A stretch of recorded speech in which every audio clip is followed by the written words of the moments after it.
সুপ্রিয় শিক্ষার্থী, আজকের গল্পের নায়কের নাম হচ্ছে অ্যালেন। অ্যালেন নামের এক যুবক মানুষকে অ্যাভর করত, যারা ইচ্ছে করে অন্যকে কষ্ট দেয়। সে সবসময় মানুষের দুঃখ অ্যাভয়েড করার চেষ্টা করত।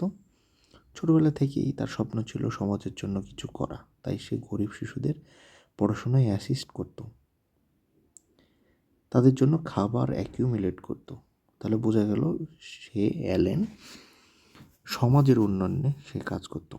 একদিন একটি এনজিও থেকে তার কাজ দেখে তাকে প্রকল্পের নেতৃত্ব দিতে বলে, কিন্তু সেখানে সমস্যা ছিল, একদল লোক প্রকল্পকে অ্যাডাল্ট্রেট করে নিজেদের লাভ করতে চাইতো। অ্যালেন এই ব্যাপারে ছিল অ্যাডামেন্ট যে অন্যায় সে যে অ্যাডামেন্ট যে কোনো অন্যায় সহ্য করবে না। একদিন সে একটি অ্যানোনিমাস চিঠি পেল। সেখানে লেখা ছিল, তুমি যদি দুর্নীতির বিরুদ্ধে কথা বলো তোমাকে অসুবিধায় পড়তে হবে। চিঠিটি পেয়ে অ্যালেন কিছু অ্যাংজিয়াস হয়ে পড়ে, কিন্তু তার অল্টারিজম তাকে পিছিয়ে যেতে দেয়নি। আমাদের দেশের পরিস্থিতি বেশ অ্যাডভার্স, তবু অ্যালেন খুব অ্যাডেপ্টভাবে তার দলকে নেতৃত্ব দিল।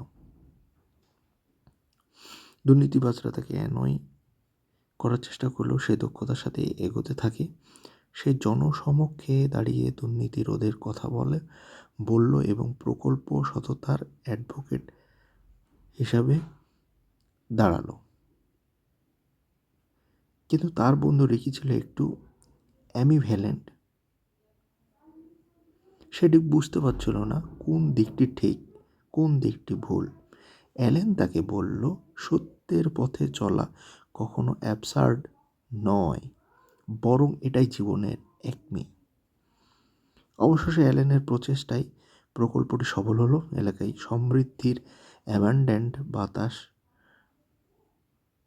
বইতে লাগলো।